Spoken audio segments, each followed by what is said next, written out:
જય ભીમ નમો બધાય। ડીડી સોલંકી યુવા ભીમ સેના સંસ્થાપક સાથીઓ, અત્યારે જે આપણે ગાડીમાં ફરી રહ્યા છીએ, સારા કપડાં પહેરી રહ્યા, સૂટ બૂટ પહેરીને ફરી રહ્યા છે, સારી નોકરી, સારું શિક્ષણ જે મેળવ્યું છે, આપણે જે સાહેબ થઈ ગયા છે, એ એક જ વ્યક્તિ જે મહાપુરુષ છે, બોધિસત્વ ડૉક્ટર બાબા સાહેબ આંબેડકરના પ્રતાપે, અને એને જે સંકલ્પ લીધો હતો 23 સપ્ટેમ્બરે બરોડાની ધરતી ઉપર, અને એ આપણે ઐતિહાસિક દિવસને આપણે મહોત્સવ તરીકે ઉજવી રહ્યા છે આખા ગુજરાત ને ભારતના લોકો। તો બરોડાની અંદર આ વખતે સંકલ્પ દિવસ મહોત્સવ જે સમિતિ છે અને અન્ય જે કંઈ સમિતિઓ દ્વારા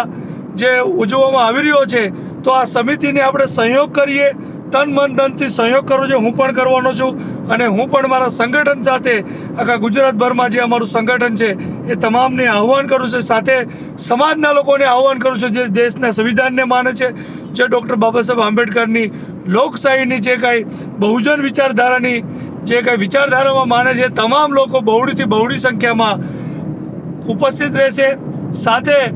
આ એક એવો લાવો છે કે આખા ગુજરાતના લોકો સાથે આખા ભારત દેશના લોકો આવી રહ્યા છે, તો એક એવો દિવસ છે કે જેમાં આપણે અન્ય સંગઠનો જે કાંઈ સાથી મિત્રો છે જે આંબેડકરવાદી વિચારધારા સાથે જોડાયેલા છે, એ એક મંચ ઉપર એક સાથે એકબીજાને મળે છે। એક દિવસ એવો આવે છે, તો સાથે મળીએ, એકબીજાના વિચારો શેર કરીએ, અને આ દિવસને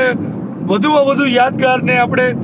આખા ભારત લેવલે પહોંચાડી। તો આ દિવસ આપણે ઉજવવાનો છે, તો તમામ લોકોને હું ફરીથી આહ્વાન કરું છું કે બહોળીથી બહોળી સંખ્યામાં તન મન ધનથી આ આપણો તહેવાર છે, આપણી વિરાસત છે, આપણો ઐતિહાસિક દિવસ છે, તો આપણે નહીં ઉજવીએ તો કોણ ઉજવશે? તો આમાં આપણે તન મન ધનથી સાથ દેવો જોઈએ, તો વધુમાં વધુ લોકો જોડાય એવી આશા સાથે જય ભીમ, નમો બધાય।